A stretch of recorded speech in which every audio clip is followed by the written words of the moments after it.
सर्वशक्तिमान को लोग अधिक समझ रहे हैं कि वो इतना सब कुछ शक्तिमान है कि सब कुछ कर सकता है। ईश्वर भी सब कुछ नहीं कर सकता, यहाँ लोग भूल रहे हैं।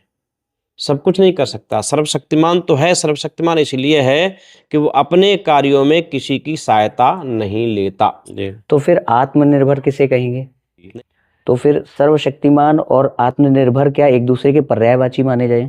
हाँ, मान भी सकते हैं, हम मान भी सकते हैं। पता है नहीं, उसके अनंत साथ न्याय नहीं सामर्थ्यवान होता। इसलिए है कि उसके अनंत ऐसे कार्य हैं जिसको हम समझ नहीं पा रहे हैं, देख नहीं पा रहे हैं, अभी जान नहीं पा रहे हैं, कहा गया है। मतलब एक फैक्ट यहाँ पे निकल के आ रहा है कि वो और क्या क्या कर सकता है ये जी। कहा नहीं जा सकता है, मगर वो क्या क्या नहीं कर सकता ये हमें पता चल चुका है। जी जी।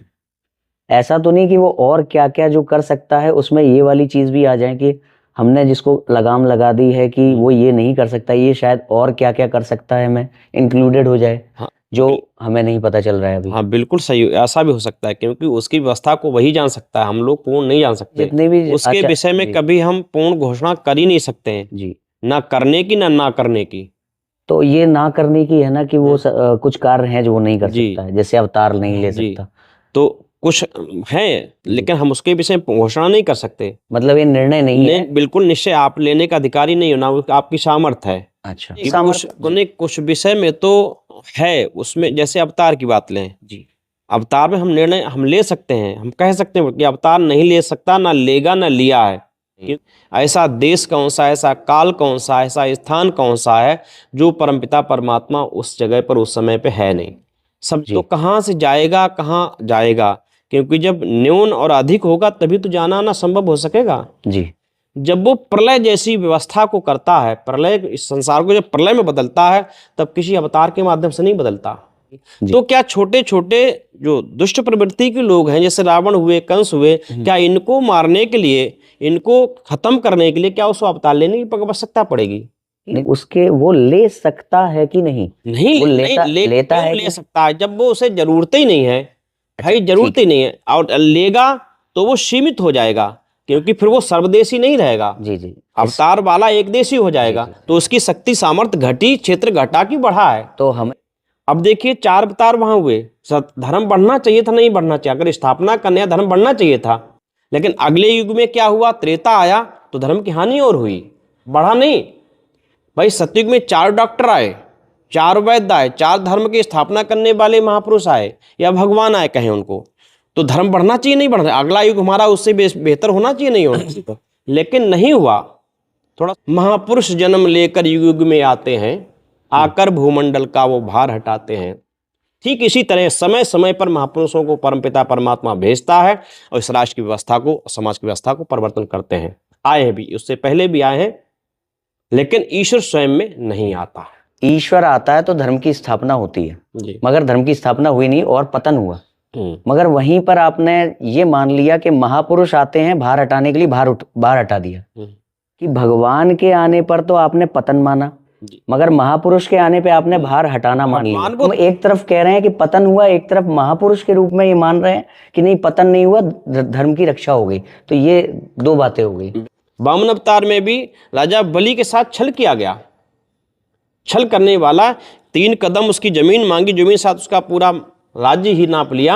अंत में जब उसका तीसरा कदम उस भगवान का नहीं पूरा हुआ तो उसने कहा आप कहाँ रखें इसको, बताओ, स्थान तुम्हारा तो 2.5 कदम में ही पूरा नप गया।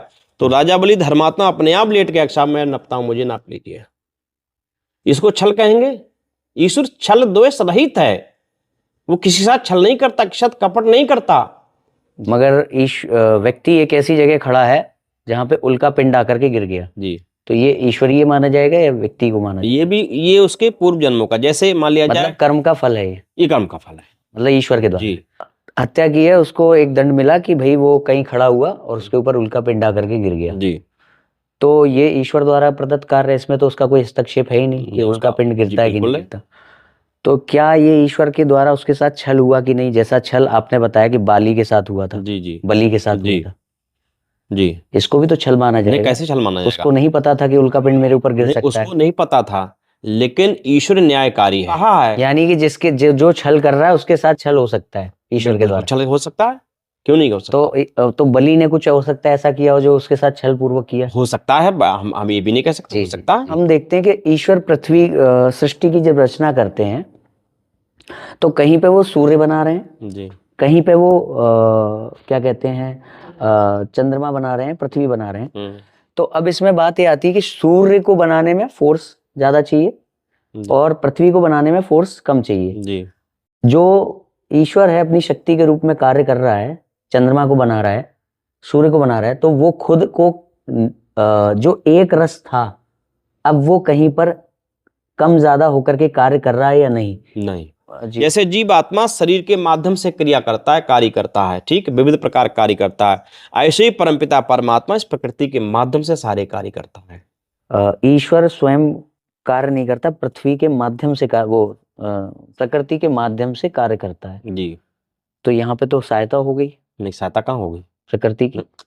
ऋषिवर देवदयाल ने कोई अपनी बात नहीं लिखी, सत्यार प्रकाश उसका मूल ग्रंथ है, आपने पढ़ा हो नहीं पढ़ा हो तो पढ़ के देख लेना। कहीं पर भी उन्होंने कोई बात कही वो प्राचीन ग्रंथों से लेकर के कही है और उसका उन्होंने प्रमाण दिया। एक ऐसे ऋषि हुए जिन्होंने अपनी बात का प्रमाण दिया कि मैं कहाँ से कह रहा हूँ, ये फला ग्रंथ में देखिए जाकर। ये तो सभी आचार्यों ने दिया है, सबने नहीं दिया है, सबने अपनी भी बात, शंकराचार्य, रामानुजाचार्य सबने दिया, कोई प्रमाण नहीं दिया उन्होंने, अपनी बात केवल के उनके ग्रंथों के प्रमाण नहीं होंगे तो बहुत कुछ ग्रंथों को होंगे, कुछ नहीं। अब जैसे शंकर भाष्य शंकर जी लिख रहे हैं, ठीक है, ये विषय नारी नरकस्य द्वारम, बताओ कहाँ से प्रमाणित किया उन्होंने? मैं देखूंगा एक भी अगर कहीं ऋषि ने ऐसी बात लिखी हो जिसका प्रमाण नहीं दिया। जैसे उन्होंने ये बात कही, रहने दीजिए, जैसे उन्होंने ये बात कही जी कि अगर जो जीवात्मा है मुक्त हो जाती है जब जी, तो मुक्त होने के बाद वो इतने इतने लाख जो वर्ष होते हैं, कुछ एक अवधि वहां बताइए, परांत काल, जी जी, उसके बाद वो वापस आती है जी। तो वहां पर उन्होंने एक तर्क दिया है जी। वो तर्क ये है कि बहुत लंबे समय तक अच्छा भोजन भी करते रहेंगे तो उससे भी मन आपका ऊब जाएगा। अपनी भाषा में दिया उन्होंने, तर्क दिया। इस तर्क का कोई प्रमाण नहीं है। जी। नहीं, मैं ये कह रहा हूं उन्होंने ऐसा सत्यार प्रकाश में नहीं लिखा है। मैं आपको दिखा आनंद को लेकर के, आनंद को लेकर के, क्योंकि सुख तो संसार का है और सुख, एक मिनट, नहीं, सुख है लेकिन सुख संसार, उसको सुख नहीं कहा सकता। जो ब्रह्मानंद है, जो मुक्ति का आनंद होने के बाद दयानंद जी ये कह रहे हैं कि उस मुक्ति से आप ऊब जाओगे, इसलिए वापस आना उचित है। नहीं, वापस इसलिए भी आना है क्योंकि मैं ये नहीं कह रहा, उन्होंने इस बात का प्रमाण नहीं दिया और ऐसी हजारों बातें मिल जाएंगी जिसका उन्होंने प्रमाण नहीं दिया है। नहीं नहीं, ऐसा नहीं है। चलिए इसको छोड़ अगर वो परमानंद की उभने वाली बात ही नहीं है, वो वहां तो उभने वाली बात तो निरंतर, वहां तो जीवात्मा निरंतर चाहता हमें यही मिला रहे कि उसको सर्व स्वतंत्रता प्राप्त होती है। दयानंद सरस्वती जी ने कहा है उभने का, चलो मैं मान लिया कह भी, लेकिन वहाँ कोई स्वतंत्रता, वहाँ इतनी स्वतंत्रता उसे हमें जीवन काल मिल ही नहीं सकती। नहीं, जीवन काल में नहीं, मुक्ति के बाद। मुक्ति का वो आनंद है, वो स्वतंत्रता है कि अन्य किसी क्षेत्र में, अन्य किसी अवस्था में प्राप्त नहीं हो सकती। मगर दयानंद जी लिख रहे हैं कि आप उब जाओगे। नहीं, उसके लिए मेरे विचार नहीं, उसके लिए नहीं कहा होगा, उसके विषय जरूर कोई विषय होगा, मैं अभी दिखा, चलिए मैं देख लूंगा बाद में। जी जी, चलिए चल आगे बात करिए। अच्छा ठीक है, मैं होता है तो अभी ईश्वर जो है वो हमें शब्द प्रमाण से मालूम पड़ रहा है, प्रातिभाषिक सत्ता है उसकी जी, पर वो अभी भी हमारी इंद्रियों का विषय नहीं है, भौतिक इंद्रियों का। इस कारण से जी, एक नास्तिक उसे नकार सकता है ईश्वर को, है ना, कि भाई नहीं मानता, जो मेरे को प्रूफ नहीं हो रहा। क्यों प्रूफ नहीं हो रहा? वो इंद्रियों का विषय नहीं है, वो ठीक है, वो एक अलग बात है।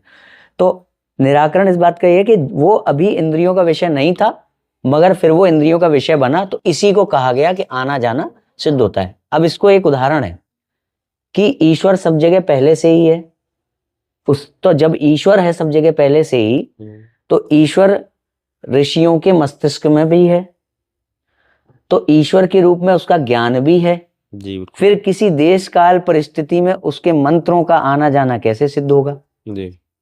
उसके मंत्र भी तो हैं पहले से ही जी, मगर वो मंत्र आ जा रहे हैं।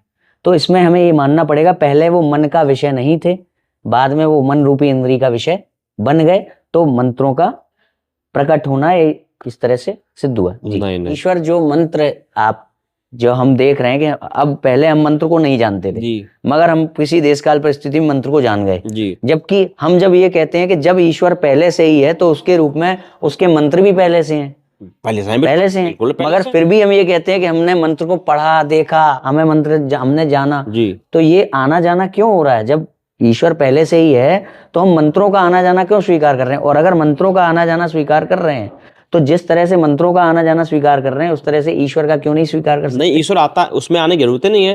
भाई ईश्वर वो अगला चरण है, आवश्यकता है कि नहीं, नहीं वो अगला चरण है। हमें ज्ञान देने के लिए उसको कोई साकार रूप लेने की आवश्यकता नहीं है। नहीं ईश्वर आत्मा का विषय है, ईश्वर आत्मा का विषय है। अच्छा, इसमें भी एक पॉइंट है जी कि जैसे आपने कहा कि ईश्वर को ज्ञान देने के लिए अवतार साकार रूप लेने की आवश्यकता नहीं है जी। तो अगर ज्ञान ही कराना है, विद्या का भेद बताना है, जी केवल ईश्वर अपने मन में सोच ले, आपने कहा इच्छा से हो जाता है, तो हमें ज्ञान हो जाएगा विद्या का। ये क्यों इतनी व्यवस्था है कि गायत्री मंत्र पढ़ो? तो फिर प्रश्न यही है ना कि जब उनको आपको ज्ञान कराना है, जो अविद्या से मुक्ति का ज्ञान, विद्या, तो जब ज्ञान कराना है तो डायरेक्ट वो ज्ञान दे सकते हैं। मंत्रों का फॉर्म की आवश्यकता क्या है फिर? वो इसलिए थी, अगर उन 4 ऋषियों को तो ऐसे ही बोध करा सकते थे, लेकिन जो आगे परंपरा चलती वो तो किसी व्यवस्था से चलती ना, किसी भाषा के माध्यम से, किसी व्याकरण के माध्यम से। जिससे गुरु शिष्य परंपरा में ढलेगी तो गुरु कैसे पढ़ाएगा उसको? जी। ईश्वर ने उनको फॉर्म इसलिए दिया जिससे कि, क्योंकि फॉर्म है तभी तो हम आगे प्रदान कर पाएंगे। जी। तो ईश्वर ने वैदिक ज्ञान का जो ज्ञान का स्वरूप, साकार स्वरूप यानी कि मंत्रों के रूप में, वो ऋषियों को इसलिए दिया जिससे कि वो आगे किसी को दे पाए, है ना? तो क्या ये मान सकते हैं कि ईश्वर का जो साकार स्वरूप होता है वो इसलिए होता है कि उसके बारे में कोई किसी को बता पाए, वो वाणी का विषय बन पाए? बात इस पे हो रही कि जो जिस चीज की आवश्यकता नहीं, मगर आपने कहा कि जो वैदिक ज्ञान है जिससे कि उसको हम किसी को बता सके, किसी को प्रदान कर सके आसानी से, इसलिए उसको ऐसा रूप दे करके भेजा मंत्रों के रूप में। तो हम ये भी कह सकते हैं कि ईश्वर के बारे में हम किसी को बता सकें, हम उसके व्यवहार कर सके, व्यवहारिक हो सके, इसलिए ईश्वर ने ऐसा रूप बनाया कि जो मनुष्य के व्यवहार का विषय बन सके, जिससे कि आगे परंपरा चल सके। अच्छा, जो इस पे बात चल रही थी कि वो व्यवहारिक हो सकता है, व्यवहार करने के लिए, जिससे कि ऋषि उस ज्ञान को आगे दे पाए, इसलिए मंत्र के रूप में जो ईश्वर है वो अपना ज्ञान देते हैं। तो इसी तरीके से हम कह सकते हैं कि ईश्वर को लेकर के लोग व्यवहारिक हो पाए, इसलिए ईश्वर अपना दर्शन या ईश्वर अपना स्वरूप बनाते हैं। बिल्कुल।